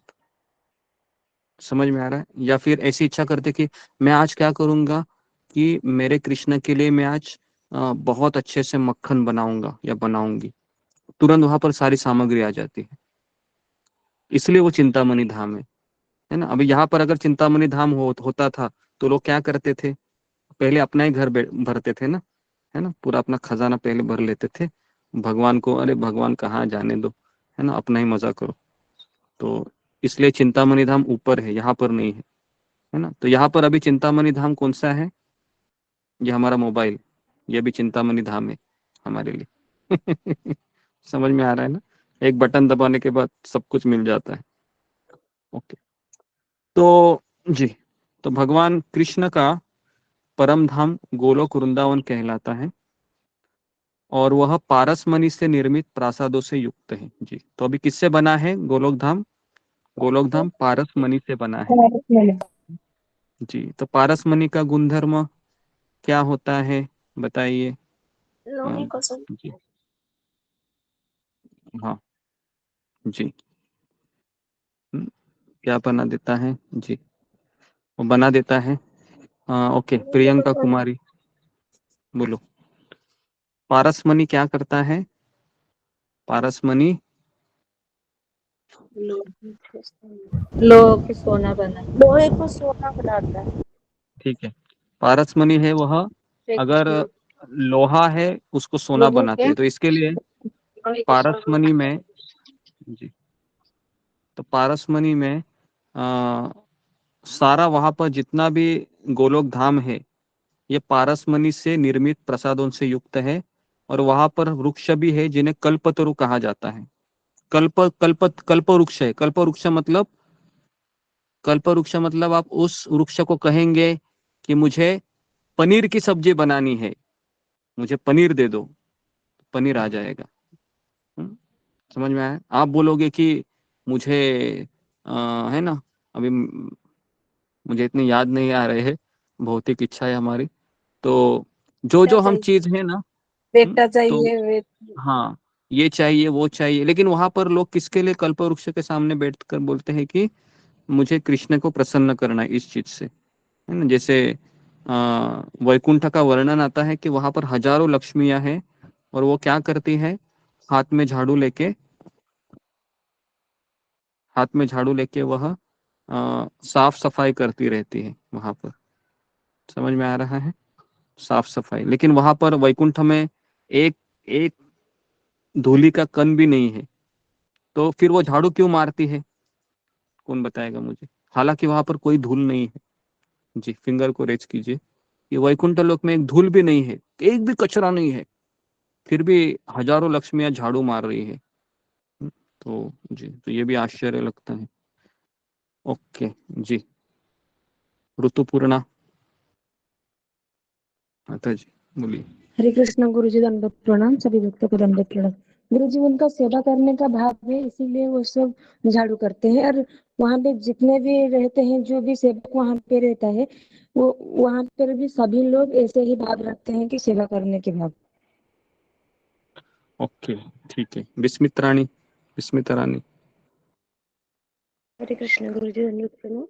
गुरुजी, सेवा भाव और कृष्ण का प्रसन्न करना, भगवान का सेवा करना, कृष्ण का प्रसन्न करना, ओके, जी, ठीक है। भगवान का। तो बेसिकली वहां पर वो झाड़ू इसलिए मारती है ताकि कृष्ण आ जाएंगे और मुझे देख लेंगे, कितना झाड़ू मार रहा है, देखो भाई कितना अच्छा सेवा कर रहा है ना। तो इसलिए वो झाड़ू, है ना, हाथ में लेके झाड़ू मारते रहते हैं, है ना। और राह देखते हैं कि कृष्ण कब आएंगे और मुझे मेरी सेवा से प्रसन्न होंगे। और वहां पर झाड़ू भी क्या होता है, एक जीवात्मा होता है। समझ में आ रहा है क्या? वो झाड़ू भी बोलता है, हाँ मुझे अच्छे से पकड़ो, मुझे भी भगवान की सेवा करनी है। समझ में आ रहा है? हाँ, अभी आज के संसार में ऐसा रहेगा तो अजीब लगेगा ना, कि झाड़ू भी बोल रहा है अच्छे से जरा पकड़ो मुझे, है ना। हाँ, वहां पर झाड़ू है,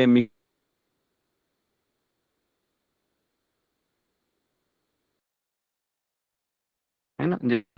हाँ, दामोदर लीला में वो कथा बताई थी ना कि यशोदा मैया का वो दूध पी रहे थे भगवान श्री कृष्ण, तो यशोदा मैया ने चूल्हे पे दूध रखा था, है ना, और दूध ने सोचा कि ये कृष्ण अगर यशोदा मैया का सारा दूध पी लेंगे तो मैं कैसे कृष्ण को आनंद दूंगा।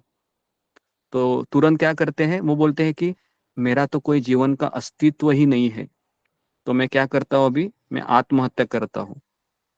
तो वो दूध क्या होता है, फिर ऊपर आता है और किस में गिर जाता है, अग्नि में गिर जाता अग्नि में। है ना।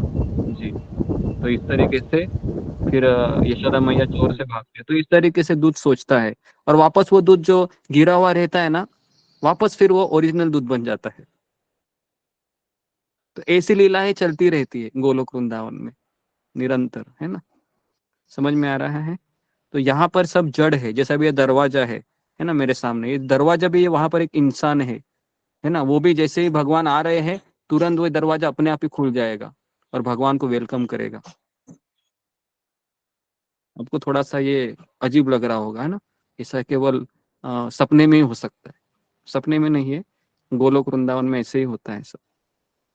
ओके जी। तो वहां पर वृक्ष है, कल्पतरु है, जो इच्छा होने पर भी किसी भी तरह का खाद्य पदार्थ प्रदान करने वाले हैं, है ना। आपने किसी ने वो पुरानी मूवी देखा है, जैसे वो प्रहलाद महाराज का मूवी आया था, जिसमें वो एक छोटे बच्चे ने अच्छा एक्टिंग किया था, और उसमें देखो कि प्रहलाद महाराज को जब जेल में रखा जाता है तो स्वयं लक्ष्मी जी आती है और तुरंत, पता है ना, आपने देखा होगा मूवी में ऐसे किस तरह से चपातियां लेटे जाते हैं ना, चपाती अचानक बन जाते हैं, है ना। कोई इंसान आपको दिखता नहीं वहां पर, है? तो इस तरह से वो ऑटोमेटिकली होता है सारी चीजें, है ना। तो गोलोक वृंदावन में सब ऐसे ही चलता है। गुरुजी, जो गोलोक जाते हैं तो उनको भूख लगती होगी? जी जी, आपके सारे सवालों के मैं उत्तर दूंगा, है ना। तो अभी फिर हम इसको जी। तो वहां गाय भी है, वहां के गाय को क्या कहा जाता है? सुरबी, है ना, सुरबी गाय। हाँ, सुरबी गाय कितना लीटर दूध देती है?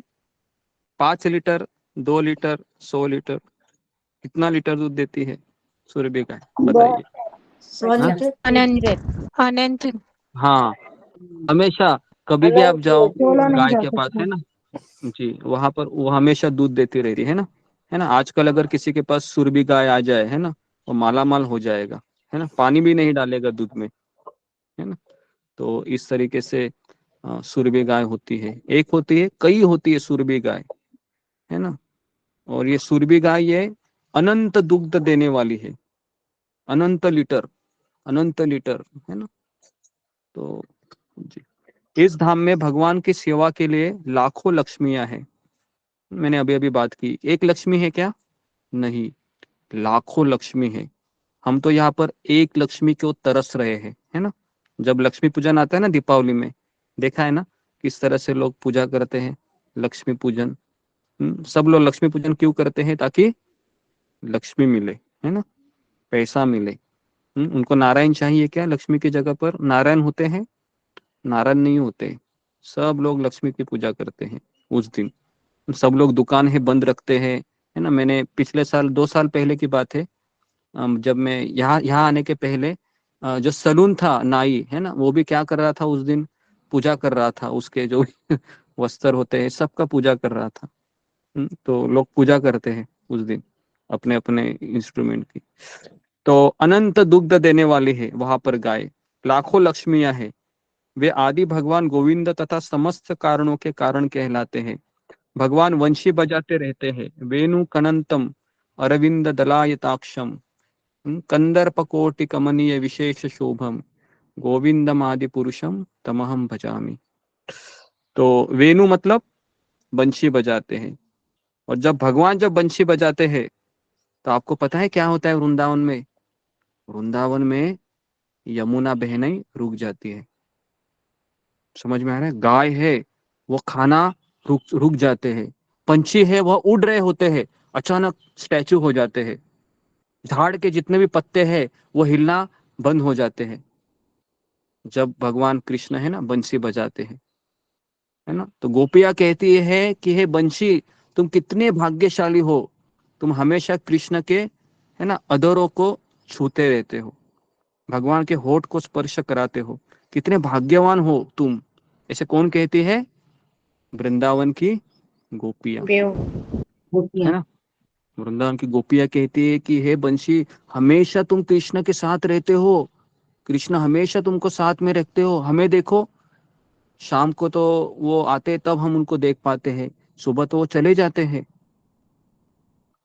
तो इस तरीके से वृंदावन का माहौल क्या है? एक भक्त दूसरे भक्त की भक्ति को अप्रिशिएट करता है, कहता है कि तुम कितना अच्छा भक्त है, तुम कितनी अच्छी सेवा करते हो। ये वृंदावन का भाव है, वृंदावन में जब कौवा भी गाता है ना, काव काव काव काव काव करके, तो कोयल भी क्या करती है, चुप हो जाती है और बोलती है कितना अच्छा गा रहे हो, और गाओ और गाओ और गाओ, है ना, बराबर है। तो आपको ये सुनने में अजीब लग रहा होगा, लेकिन ऐसे ही होता है, क्योंकि वहां पर सब विनम्र है, सब विनम्र है वहां, क्योंकि वहां पर फॉर्मूला क्या है, जो जितना विनम्र उसको ज्यादा आनंद मिलेगा। समझ में आ रहा है, जो जितना विनम्र उसको ज्यादा आनंद मिलेगा, ये फॉर्मूला है गोलोक वृंदावन का। तो इसके लिए वहां पर काफी लोग विनम्र होना पसंद करते हैं। ठीक है, तो इस तरीके से जी। उसके बाद उनके नेत्र कमल दलों के समान है और उनका शरीर मेघों के वर्ण का है। भगवान के जो ये आईब्रो है ना, ये यहाँ तक है, इतने सुंदर भगवान दिखते हैं ना, कि अगर हम वास्तविक रूप से भगवान को देखेंगे तो हम अपने पलके ही नहीं झपकाएंगे, इतने सुंदर है भगवान, है ना। अभी हम जो विग्रह में देखते हैं, फोटो में देखते हैं, तो थोड़े समय ही देख पाते हैं। जैसे मैं आपको स्टेटस में मैं आपको, है ना, भगवान के सुंदर में दर्शन कराता हूँ, देखते हो आप किस तरह से चरणों से लेके धीरे धीरे धीरे धीरे हम भगवान के मुख के अंदर भगवान देखते हैं, ताकि आप उसको उसके ऊपर ध्यान किया करें, है ना। तो इसके लिए मैं वो भेजता हूँ, लेकिन पता नहीं आप ध्यान कर रहे होंगे क्या, वापस नेक्स्ट नेक्स्ट नेक्स्ट देखते हैं गुरुजी। देखते हैं। देखते हैं हाँ, गुरु, लेकिन देखते हैं, हर उस पे रोज ध्यान किया देखते हैं कीजिए। गुरु, जी जी, देखते हैं गुरुजी। अच्छा है। ध्यान ध्यान उसमें लगा दीजिए, है ना। जब आप देखते हो तो भगवान का हर एक, जो भगवान ने जो माला पहनी है, भगवान ने कौन सा वस्त्र पहना है, उस पर चिंतन करना चाहिए। उसको ही कहते हैं रूप ध्यान, रूप ध्यान, लीला ध्यान। ओके। तो शरीर मेघों के वर्ण का है।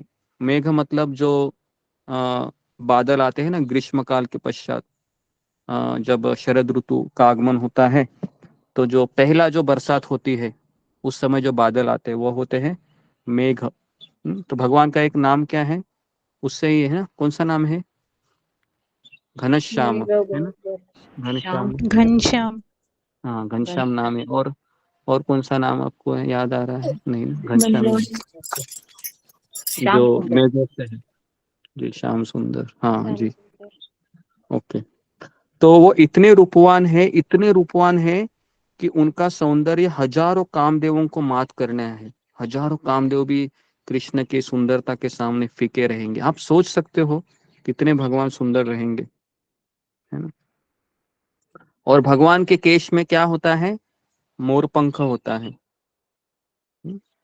क्यों भगवान मोर पंख लगाते हैं, जी, कौन मुझे बताएगा, जी, बताइए कि भगवान मोर पंख क्यों लगाते हैं, क्यों भगवान मोर पंख ये अच्छा लगता है, जी। क्योंकि ओके, फिंगर को रेज कीजिए, है ना, जी, ऐसे ही मत बोलिए।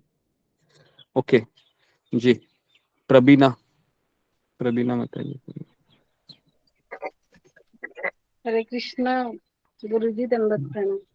दो कारण है, वो त्रेता युग में मोर वो पानी पिलाया था रामचंद्र जी को, प्यास लगी थी सीता मैया को, तो वो राह दिखा दिया था, पंख सारे गिरा दिए थे मोर, तो ओके, इसलिए उसका प्रतिफल में मोर पंख लेते लगाते हैं। हैं ऐसे, ठीक है, मैंने तो कभी ऐसा सुना नहीं। काम ये और राम काम, मोर में काम वासना नहीं है इसीलिए। ओके जी। तो जी, उत्तर इसका ऐसा है कि भगवान को गाय क्यों अच्छी लगती है, या भगवान को मोर का पंख क्यों अच्छा लगता है, क्योंकि भगवान को अच्छा लगता है, बस यही उसका उत्तर है, अच्छा लगता है। और कोई उत्तर नहीं है। जैसा हमको कोई चीज अच्छी लगती है तो उसका कोई उत्तर होता है क्या, नहीं, बस अच्छी लगती है ना। मुझे पीला कलर अच्छा लगता है, तो अगर कोई पूछेगा पीला ही कलर क्यों अच्छा लगता है, तो आप क्या बोलोगे, पीला ही अच्छा लगता है क्योंकि मेरा फेवरेट कलर है। समझ में आ रहा है। तो वैसे भगवान को मोर पंख क्यों अच्छा लगता है, बस उनको पसंद है मोर पंख, तो वो लगा देते हैं, है ना। भगवान गाय क्यों अच्छी लगती है, भगवान को गाय बहुत प्रिय है, क्योंकि गोलोक, है ना, गोलोक वृंदावन वह किनसे वहां पर ज्यादा कौन रहते हैं गोलोक में? गाय ही ज्यादा गाय गाय है ना, गाय ज्यादा होते हैं, तो इसलिए गोलोक वृंदावन कहते हैं। तो इसके लिए अगर आपको वृंदावन जाना है तो गाय से प्रेम करना चाहिए, है ना, गाय के साथ थोड़ा समय बिताना चाहिए, गाय को घास खिलाना, चपाती खिलाना, रोटी खिलाना करना चाहिए, क्योंकि वहां पर गैया ज्यादा है। ओके, तो गीता में भगवान कृष्ण अपने निजी धाम गोलोक वृंदावन का संकेत मात्र करते हैं, जो आध्यात्मिक जगत में सर्वश्रेष्ठ लोक है। इसका विशद वृत्तांत ब्रह्म संहिता में मिलता है। तो ब्रह्म संहिता में डिटेल में बताया है वृंदावन कैसा है, गोलोक वृंदावन, है ना। तो वैदिक ग्रंथ बताते हैं कि भगवान का धाम सर्वश्रेष्ठ है और यही परम धाम है। एक बार वहां पहुंच पर फिर से भौतिक संसार में वापस नहीं आना होता। कृष्ण का परम धाम तथा स्वयं कृष्ण अभिन्न है। कृष्ण का परम धाम मतलब गोलोक वृंदावन और स्वयं कृष्ण अभिन्न है, क्योंकि वे दोनों एक से गुण वाले हैं।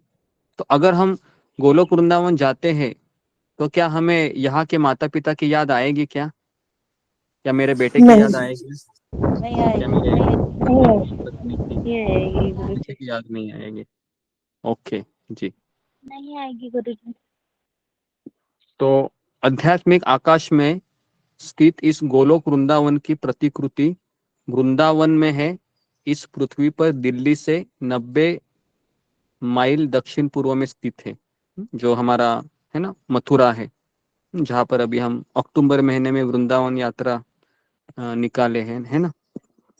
तो जी, तो उसमें हम की प्रतिकृति है। तो इसके लिए वहां पर तो हमको एटलीस्ट जाना चाहिए। और अकेले जाना चाहिए क्या वहां पर? अकेले जाओगे तो कुछ नहीं होगा, है ना। बाक जी, तो के हमको संग जाना चाहिए। भक्तों के साथ जाना चाहिए, क्योंकि अगर आप अकेले जाएंगे तो बाके बिहारी की लस्सी है उसको पियोगे, थोड़ा बहुत पानी पूरी भी मिलती है उधर, वो भी खाओगे, है ना, और बस वापस आओगे। और बाहर वृंदावन गए थे, कैसा लगा? अरे क्या लस्सी बोलूं बाके बिहारी की, इतनी सुंदर थी कि बोलो मत। अरे क्या देखा फिर वृंदावन में, बस वही खाना पीना करके आ गया। समझ में आ रहा है? तो इसके लिए वृंदावन अकेले जाओगे तो यही हाल होगा, या परिवार के साथ जाओगे तो भी यही होगा, क्योंकि परिवार वाले भी किसकी बात करेंगे? खाने पीने की बात होती है। तो इसके लिए हमें भक्तों के साथ जाना चाहिए वृंदावन। तो ये पृथ्वी दिल्ली पर 90 मील स्थित है। जब कृष्ण ने इस पृथ्वी पर अवतार ग्रहण किया था तो उन्होंने इस भूमि पर, जिसे वृंदावन कहते हैं और जो भारत में मथुरा जिले के 84 कोस में फैला हुआ है ना, तो 84 कोस परिक्रमा होती है। तो 10 दिन लगते हैं उसको, पूरा परिक्रमा पैदल करते हैं सारे भक्त, है ना। तो जैसे अभी इस यात्रा में हम गिरिराज गोवर्धन की परिक्रमा करने वाले हैं 21 किलोमीटर की। तो एटलीस्ट हमें उतना फल मिल जाएगा। फल तो हम नहीं, हम तो इसलिए करते हैं ताकि कृष्णा प्रसन्न हो जाए, प्रभुपाद जी हमें वहां देख के खुश रहे कि हमने, है ना, क्योंकि प्रभुपाद जी भी जीवन के अंतिम समय तक गोवर्धन परिक्रमा करना चाह रहे थे, है ना। तो इतना महत्व है गोवर्धन परिक्रमा का। ठीक है, तो यहाँ पर अगर जाना है तो कैसे जा सकते हैं ये हम कल देखेंगे। ठीक है, अगर हमको यहाँ जाना है तो अगले श्लोक में कृष्ण बताते हैं कैसे जा सकते हैं, है ना। तो अभी सुनने में तो बहुत अच्छा लगता है आपको, है ना, बराबर है, यहाँ पर इतना सब चीजें हैं, लेकिन जाना है तो भगवान जी गुरु कहते जी। हैं कि सुबह 4 बजे हाजिरी लगानी पड़ेगी। समझ में आ रहा है? अगर जाना है तो सुबह 4 बजे हाजिरी लगानी पड़ेगी, है ना, तब जाके हम जा सकते हैं, क्योंकि कृष्ण देखते हैं कि ये मेरे लिए कष्ट उठाने को तैयार है या केवल बिस्तर में सोने में ही आनंद ले रहा है ना। तो फिर कृष्ण ये भी देखते हैं, तो इसके लिए, है ना, काफी भक्त हैं। एक दिन तो इतने लोग आते हैं 60-65 लोग, और दूसरे दिन तो एकदम ही पता नहीं कि क्या प्लानिंग करके आते हैं, 2 दिन में एक बार छुट्टी लेके, हफ्ते में एक बार छुट्टी, जो भी है। तो रोज आना चाहिए, है ना, हमें, क्योंकि रोज आना बहुत जरूरी है। एक दिन भी मिस किया तो माया हमको पछाड़ लेती है। जी, तो यहाँ पर मैं रुक जाता हूँ। इसका कुछ प्रश्न रहेगा तो फिंगर को रेज कीजिए।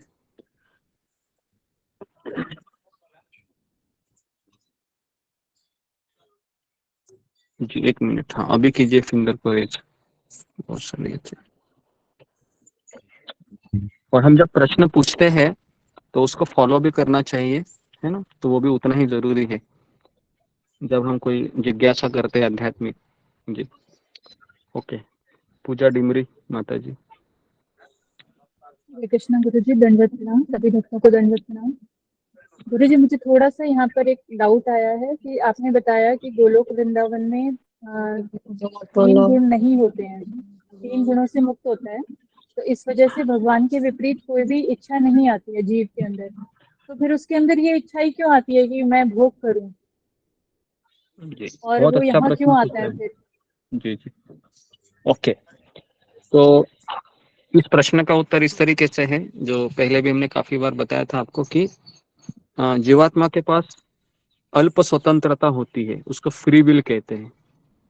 याद है कृष्ण मोहन प्रभु, आपको याद आया होगा, फ्री विल होता जी है गुरु है ना। जी। जो जो तो भगवान कृष्ण हमें रॉबर्ट की तरह इस्तेमाल नहीं करते हैं, है ना। जैसे हम खिलौना कैसे चाबी घुमाते हैं और फिर रॉबर्ट ऐसे ताली बजाते रहता है, तो भगवान को ऐसा प्रेम बिल्कुल पसंद नहीं है।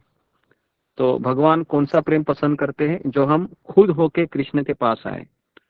तो अभी जब हम गोलोक वृंदावन जाते हैं तो वहां पर भी हमारा फ्री विल होता है, तो इसलिए हम एक बार नीचे आते हैं, है ना, एक बार वो गलती करते हैं, बराबर है। लेकिन जब हम वापस जाते हैं तो दोबारा गलती करते हैं क्या, हम दोबारा उसको नहीं करेंगे। तो इसके लिए वहां पर वो व्यक्ति उस स्वतंत्रता का दुरुपयोग दोबारा नहीं करेगा, एक बार ही करेगा। तो वो जो उसका फ्री विल है वो 3 गुणों के ऊपर होता है वहां पर, लेकिन वो एक बार ही गलती करता है। ठीक है पूजा डिमरी, समझ में आया? ओके,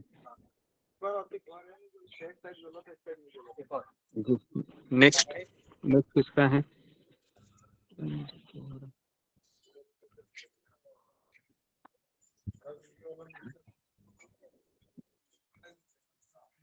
गीता माता जी। किसी का माइक चालू है, माइक को बंद कीजिए। जी दंडवत ओके प्रणाम गुरु जी। गीता, हाँ बोलिए। दंडवत प्रणाम सब भक्तों को। गुरु जी, मुझे यात्रा के बारे में पूछना है, टिकट करवाना है मुझे, राधिका माता जी से पूछे, वो नहीं उत्तर मिला, इसलिए पूछ रही हूँ। कहाँ के वन मथुरा, अनदर स्टेशन ठीक मुझे है, पता नहीं गुरु जी। मैं आपसे बात कर लेता हूँ इस विषय में, ठीक है, मुझे कॉल कीजिए बाद में। ओके जी, हाँ ओके। नेक्स्ट नेक्स्ट कौन है, दिखाई नहीं दे रहा है मुझे। गुरुसाली माता जी। हरे कृष्ण गुरु जी, दंडवत प्रणाम, सभी भक्तों के चरणों में दंडवत प्रणाम। गुरु जी, आपने कहा कि गोलोक में दूध भी एक चेतन है, जीवात्मा है, तो क्या उसे भगवान जब ग्रहण करते हैं तो क्या उसका अस्तित्व मिट जाता है? नहीं, अस्तित्व नहीं मिट जाता है, वो भगवान के पेट में जाता है और उसको इतनी प्रसन्नता होती है कि कृष्णा ने मेरा स्वीकार किया, है ना, और उसके बाद वो वापस बाहर आता है। गुरु जी, जिस तरह से अंजू हाँ माता जी ने हमारे सवाल पूछा था कि जो बाकी लोग होते क्या उनको भूख लगती है क्या, ये मेरा भी सवाल है। हाँ, वहां पर जी वहां पर भूख लगती है, प्यास भी लगती है, वहां पर क्रोधित भी होते हैं, क्रोध भी आता है, लेकिन ये सारे जितने भी चीजें हैं ये भगवान की प्रसन्नता के लिए होती है। जैसे भूख लगती है वहां पर, तो वहां पर हर एक भक्त है वह मतलब भगवान का प्रसाद है उसको ग्रहण करता है। एक भक्त दूसरे भक्तों को आनंद देता है प्रसाद के रूप में, है ना, और उसके बाद वो जब उसकी तृष्णा मिट जाती है तो ऐसा मत समझे कि वहां पर 2 नंबर 1 नंबर, ऐसा वहां पर कुछ नहीं है, क्योंकि वो आध्यात्मिक शरीर है ना। 1 नंबर भी नहीं होगा, 2 नंबर भी नहीं होगा, ना आपको फांसी आएगी, है ना, ना हमारे मुंह से गंदा बास आएगा, है ना, ऐसा कुछ नहीं होगा, क्योंकि वहां पर शरीर है, हमारा भी शरीर आध्यात्मिक होगा, और जो हम प्रसाद खाएंगे, है ना, वो भी आध्यात्मिक ही है। तो आध्यात्मिक मतलब सच्चिदानंदमय, तो वो अचिंत्य गुणों से वह बना होगा शरीर, है ना। तो इसके लिए वहां पर सारी चीजें चिन्मय है, हर चीज चिन्मय है। आप चाहे दरवाजा हो लेकिन ये सब शांत रस में होते हैं। दरवाजा, खिड़की है, उसके बाद बर्तन है, ये शांत रस में होते हैं। शांत रस, दास्य रस, साख्य रस भगवान के मित्र होते हैं। वात्सल्य रस भगवान की माता होते हैं। और माधुर्य रस भगवान की प्रेमिका, भगवान की वहाँ वहाँ पर सारी गोपियां हैं, भगवान से प्रेम करती हैं इस तरीके से। नेक्स्ट शीला ढाका माता जी।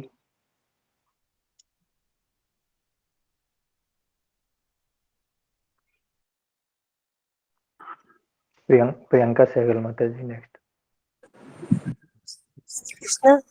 गुरु जी, मेरा प्रश्न ये है कि अभी जब आपने श्लोक में बताया कि गुरु जब हम वहां जाते हैं गोलोक में, तो हमें अपने संतानों की या अपने रिश्तेदारों की कोई याद या हमें कोई कुछ पता नहीं होता उनके बारे में। तो गुरु जी, जैसे जो लोग जैसे एक्सपायर हो जाते हैं, जैसे हम तर्पण करते हैं, श्राद्ध करते हैं, गुरु जी जब हमारा उनसे संबंध ही खत्म हो जाता है, फिर हम क्यों करते हैं तर्पण? मतलब ये क्यों कहा जाता है कि भगवत गीता करेंगे तो 21 पीढ़ियां या तरती हैं, या ऐसा क्यों कहते हैं कुछ? नहीं, यहाँ पर जैसे ये इसलिए करते हैं ताकि हमारा कोई पूर्वज है, कोई जीवात्मा है, जैसे अभी अगर किसी के घर में एक भक्त बन जाता है तो भागवतम में लिखा हुआ है कि उसकी 21 पीढ़ियां मुक्त हो जाती है। ठीक है, तो अभी इसका ये मत सोचिए कि अभी क्या मैं भक्त बन गई हूँ तो मेरी 21 पीढ़ियां मुक्त हो गई है, तो ऐसा नहीं सोचना चाहिए। क्योंकि वो एक भक्त भी कैसा होना चाहिए?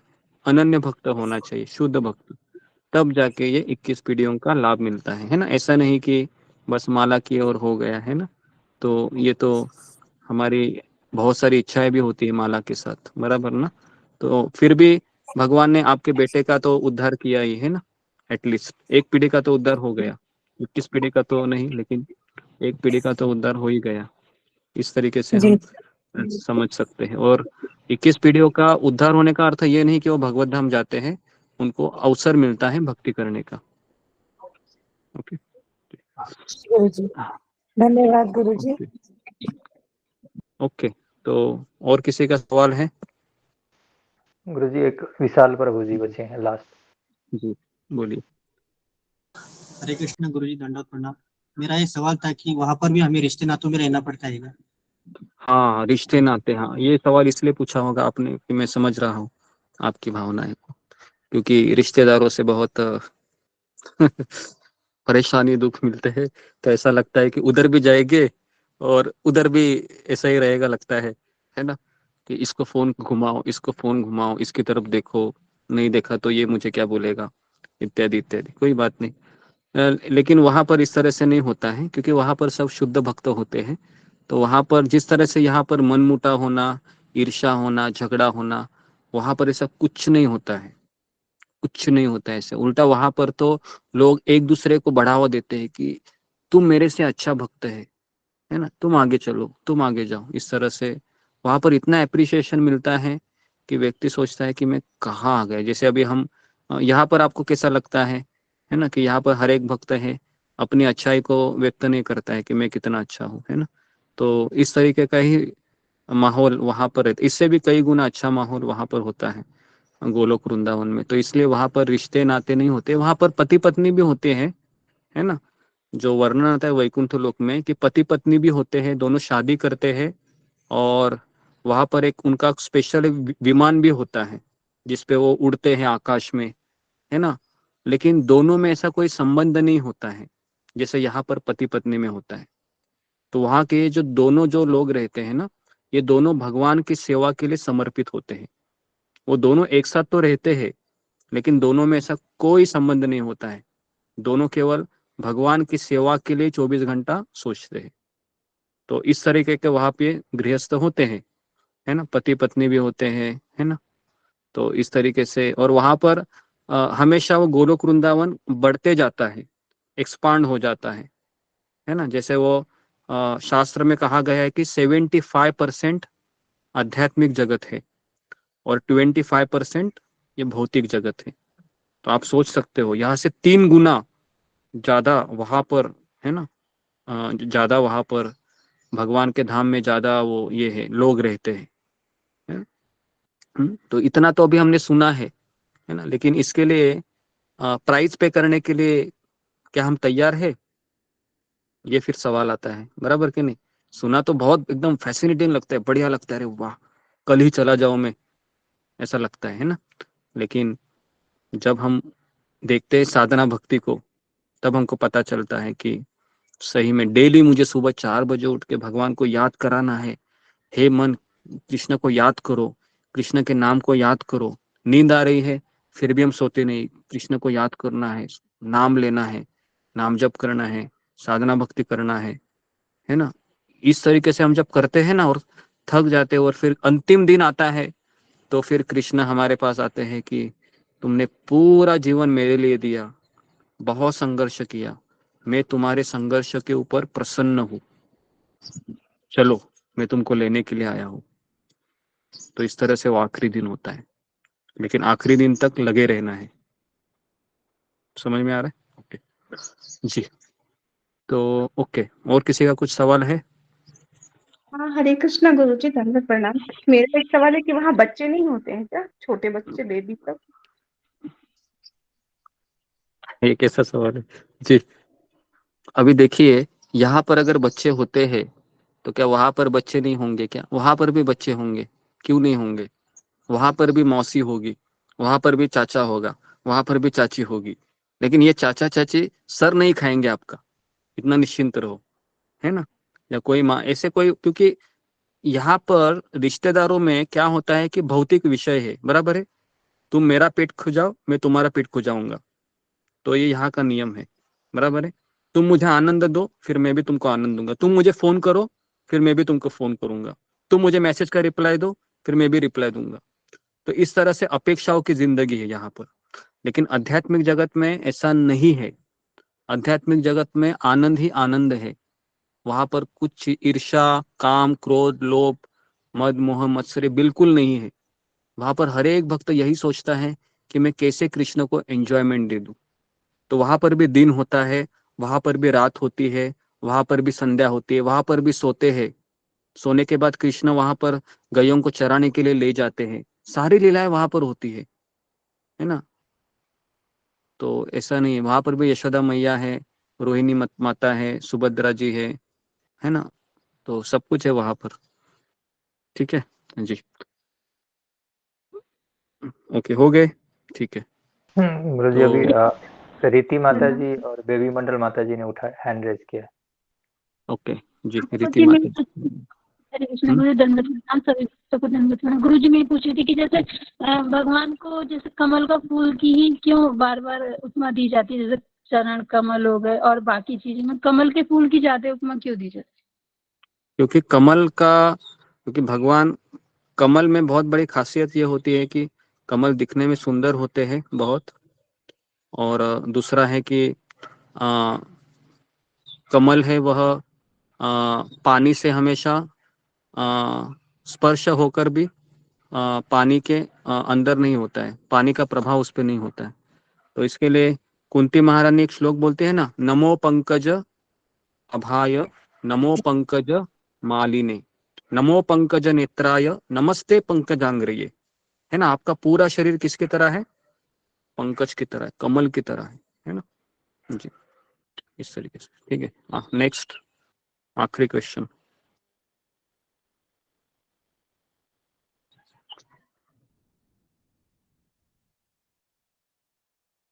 ओके, तो हो गया, तो यहाँ पर हम रुकते हैं। तो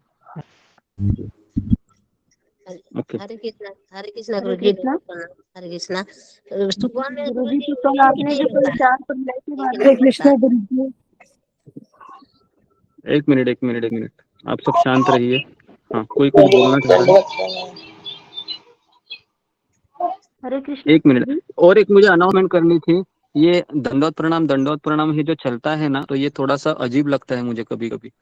तो मेरा आप लोगों से निवेदन है कि आप इस तरीके से किसी का नाम लेके भी मत कीजिए, क्योंकि ये हमारा इस तरीके से नहीं है। आप क्या कीजिए, आप देखो, भगवान भावग्राही जनार्दन है। तो आपको उनका नाम लेके बोलना नहीं है, देखो मैं आपको दंडवत प्रणाम कर रही हूँ, है ना। तो ये भाव नहीं होना चाहिए, देखो जरा मुझे आप, है ना, तो आप भी कर लेना नेक्स्ट टाइम। तो ये मैसेज उससे चला जाता है। तो मेरा आप लोगों से निवेदन है कि आप लोग बिना बोले ही, है ना, एक बार बोलिए तो भी ठीक है, लेकिन आप इतने लोगों का नाम लेके कर रही है तो अजीब लगता है ना, क्योंकि 100 लोग, 50 लोग, 80 लोग रहते हैं, वो कैसा लगता है वो, है ना। तो पूरा एकदम मच्छी मार्केट की तरह हो जाता है वो। तो मेरा आप लोगों से निवेदन रहेगा कि ये दंडवत प्रणाम आप एक बार बोलिए, और वो भी आप कैसे हैं, जैसे लेक्चर खत्म होने के बाद तुरंत जैसा शुरू हो जाता है कि मुझे अजीब ही लगता है वो कि क्या हो रहा है ये, है ना। तो कृपया करके आप इसको, ठीक है, हरे कृष्णा आप करके आप छोड़ दीजिए, है ना। और आप, अगर आपको सबको प्रणाम करना है तो आप कैमरा को, है ना, ऑन रखिए, म्यूट रखिए और प्रणाम कीजिए जो जो आपको भक्त दिख रहे हैं, ठीक है जी। तो ये भी एक मुझे एक अनाउंसमेंट करनी थी। ओके जी, ओके। तो कुछ पूछना था यशोदा माता जी आपको? कृष्णा गुरु जी प्रणाम। सुबह में लिंक नहीं मिलता है, आता है गुरु जी, मेरा लेट हो जाता है लिंक खोजने। तो आपकी बहू है रितम प्रिया जो आपके घर में रहती है ना? कहा वो तो कर नहीं करती है, हमसे बात को ठीक से नहीं करती है, भेजती तब ना। अच्छा अच्छा, ठीक है, अभी माता मैं भी क्या करूँ। तो अब देखिए किससे, है ना, लिंक का कैसा रहता है, क्योंकि मुझे भी पता है आप बूढ़े हैं, तो घर में किसी को कहिए आपकी मुझे इतना लॉगिन करके दीजिए करके। ओके जी। तो सीमा माता जी भेज देंगी उनको। खोजते हैं, मेरा लड़का भी खोज सकता है, पोता भी, लेकिन आते ही नहीं है, लिंक नहीं मिलता है। जी जी जी जी, मिल जाएगा मिल जाएगा, चिंता मत कीजिए। ओके, हरे कृष्णा कृष्ण कृष्ण हरे हरे, हरे राम राम राम हरे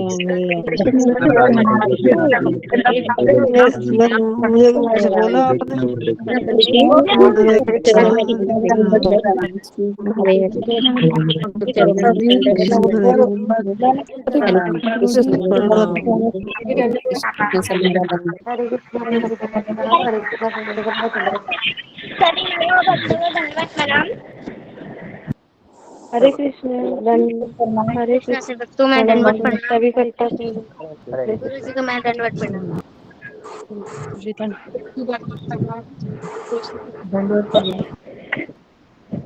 माता जी को प्रणाम, धन्यवाद। कृष्णा सभी भक्तों को हरे कृष्ण प्रणाम। हरे कृष्णा सभी भक्तों को दंडवत प्रणाम। गुरु जी को दंडवत प्रणाम। हरे कृष्ण प्रणाम। साधु माता जी के चरणों में दंडवत प्रणाम। शिला माता जी के चरणों में दंडवत प्रणाम। जितने भक्तों को दंडवत प्रणाम। अंजलि माता जी के चरणों में दंडवत प्रणाम। एकता माता जी सभी भक्तों को दंडवत प्रणाम। नेहा माता जी, यशोदा माता जी को दंडवत प्रणाम। राधा माता जी, हरे कृष्ण माता जी दंडवत प्रणाम। हरे कृष्ण रागनी माता जी, यशोदा माता जी, प्रियंका माता जी, सबको दंडवत प्रणाम। हरे कृष्ण। जय श्री कृष्ण। जय श्री कृष्ण।